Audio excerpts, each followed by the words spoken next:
Là, on est sur une résidence de 2 mois et on est à la moitié, un peu plus de la moitié. Donc on a fait un mois, une semaine de résidence à peu près. Vraiment de parcours et on va dire, de déambulation, on a à peu près fait 3 semaines. Ouais. Euh, et ça nous a permis du coup, pendant les 15 premiers jours, de vraiment fonctionner au rythme des marées. C'est-à-dire qu'on regardait quand la marée était basse et on partait, du coup on savait qu'on avait tant de temps pour... et on descendait avec la marée, donc ça pouvait être des balades de 4 heures, 5 heures. Voilà, on se perdait vraiment dans le paysage, on avançait et on n'avait pas de rapport. Le temps passe d'une manière très différente dans ces espaces-là, parce que c'est des immensités.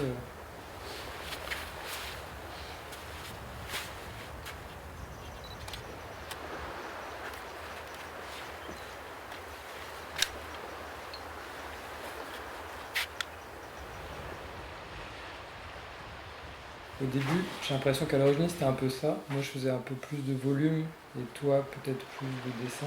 Et en fait, petit à petit, et alors c'est oui et non lié à le fait qu'on se confronte tous les deux ou qu'on travaille ensemble, mais je pense que ça s'est aussi rassemblé ou à un moment donné, quand dans nos pratiques personnelles, on présente à la fois du dessin et du volume, tous les deux, mais on n'articule pas de la même manière ou ça ne joue pas avec les mêmes codes. Le collectif, ça nous permet aussi, et c'est pour ça qu'on ne signe pas les objets ou on ne les présente pas comme l'un fait ça, l'autre a fait ça. Ça nous permet aussi d'être complètement libre dans les formes, de pouvoir effectivement rebondir sur ce que fait l'autre. Souvent, l'un va travailler le dessin pendant que l'autre travaille un volume, et donc les deux vont se répondre aussi et se nourrir les unes des autres. Donc ça nous offre pas mal de liberté et puis pas de sans rester justement dans un médium en particulier.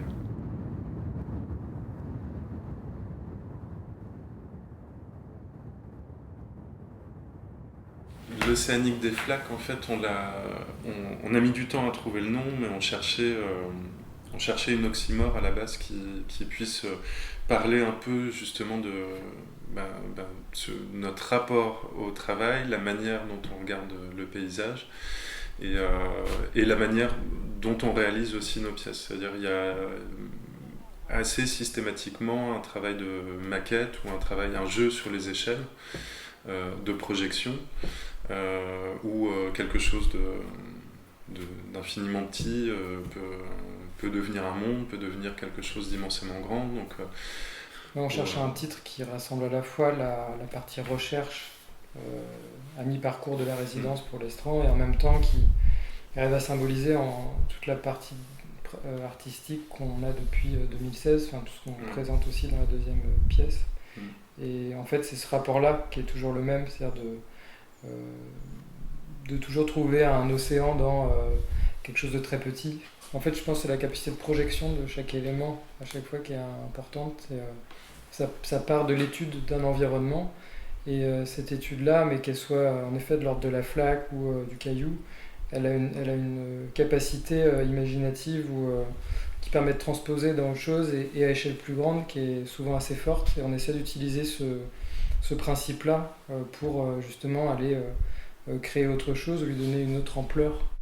Là, on avait une résidence sur un territoire tellement vaste qu'il a fallu redéfinir un peu les frontières, qui comportait à la fois une invitation à questionner cette zone de l'Estran, mais aussi des zones en terre et qui du coup impliquait un paysage très, très varié, très complexe. On ne connaissait pas le territoire du tout, on était passé 1 ou 2 fois, mais sans vraiment arpenter comme on l'a fait là. Donc on est des vraies éponges, quoi. C'est-à-dire qu'on ne se limite pas du tout sur les informations qu'on va capter. Donc que ce soit par la marche, comme tu disais au début, où on va aller avec appareil photo, caméra, carnet, et vraiment marcher. Enfin, il y a vraiment un rapport physique d'abord au territoire, d'aller l'arpenter physiquement. Et après, il y a la deuxième lecture et les rencontres qu'on a pu faire sur place. Et voilà, c'est capter à un moment donné plein de choses d'un coup, de se créer une banque de données assez riche et dans laquelle on va venir puiser des choses. Et on n'est pas intéressé par les mêmes éléments aussi sur le site, donc chacun va aller un peu voir ce qui l'intéresse. Et la mise en commun fait que on essaie de recréer une narration autour des éléments qu'on a glanés un peu partout. Moi je connais tout le tour, Sainte-Anne, tout ça comme ma poche. Et moi j'ai été élevé à 8 ans les plus anciens que j'ai aussi. Ouais. Donc je connais tout ça. Moi je viens la nuit ici. Hein. Je connais tous les rochers. Cette lecture du paysage, elle se fait par l'histoire, par la découverte par des cartes aussi, donc, qui vont être aussi bien géologiques que maritimes, qu'historiques, des documents d'archéologie. Enfin, en fait, on a vraiment essayé d'avoir aucune barrière pour pouvoir générer des formes justement qui viennent après se nourrir de tous ces éléments-là sans qu'il y ait une classification, des données qu'on va avoir. Du coup, l'idée c'est d'avoir un vocabulaire très très riche et le plus large possible pour nous après dans la pratique de dessin, de photo, toute la documentation qui va accompagner, on puisse puiser et venir se saisir de certains éléments. Au début de la résidence, on nous a proposé d'exposer à la Galerie du Dourven, et sachant qu'en ligne de mire, on avait toujours le Festival de l'Estran à la base dans le projet de recherche, mais on a un peu arrêté pour se concentrer sur l'exposition et la production pour l'exposition, qui permettait d'être vraiment, la première étape, c'était cette installation-là, et après de rebondir pour le Festival de l'Estran. Donc c'est comme s'il y avait 2 temps de restitution sur ce temps de résidence de recherche. Du coup, cette première étape de recherche donc, qui est exposée à la Galerie du Dourven, on a une partie qui est vraiment consacrée à nos premières réflexions par rapport au Festival de l'Estran. Donc on a une installation extérieure face à la mer qui vient coloniser un petit peu le bâtiment, qui s'inspire de formes observées dans l'Estran sous des roches ou des sortes de concrétions. Et donc ça a été la première piste qu'on a voulu développer et intégrer dans les recherches à présenter. Là, on est à l'étape où ça y est, le lieu est défini. On peut commencer à se projeter, à travailler nos plans, nos métrés, savoir budgétiser aussi tout ça et puis continuer après des expérimentations.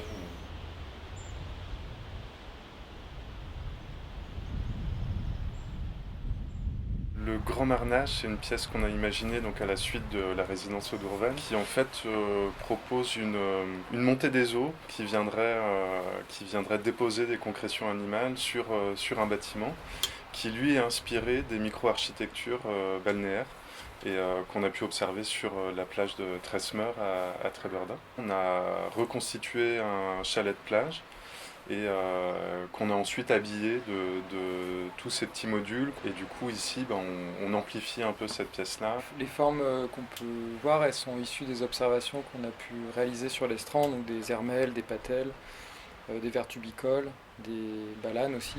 Et cet ensemble-là, on voulait le confronter à une architecture plus humaine, comme les architectures balnéaires, et de voir la montée des eaux comme une opportunité de cohabitation interespèces, donc de créer ce lien avec le vivant à la fois humain et le vivant plutôt sur des micro-organismes animaux ou végétaux. On a essayé d'avoir le même regard dans l'étude des formes qu'on a pu constater sur l'Estran que dans les formes d'architecture qui sont présentes sur le bord de la côte, et du coup vraiment de manière assez précise de répéter ces cabanons utilitaires ou de boutiques, et ici d'en recréer un avec tous ces détails, c'est-à-dire d'avoir des panneaux qui s'ouvrent aussi, des volets ouvrant à la verticale. Alors, cette idée-là, c'était aussi de créer à la fois dans la forme mais aussi dans la temporalité, c'est-à-dire de l'ouvrir aussi sur les mêmes heures d'ouverture que les boutiques qui sont à côté.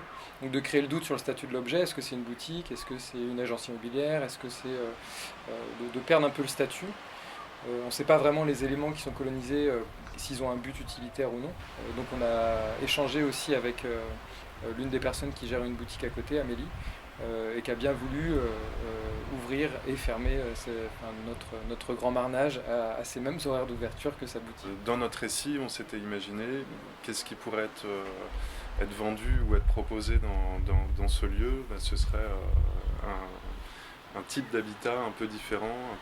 Donc, ce qui nous a amené aussi à concevoir des échelles un peu différentes. On a augmenté l'échelle par exemple des balanes qu'on pouvait observer sur les rochers, de se dire qu'on pouvait les faire grossir et qu'en les regardant on pouvait en imaginer de plus en plus grandes au fur et à mesure qu'elles se développeraient. Et donc pourquoi pas aussi accueillir de l'humain ou accueillir d'autres formes animales.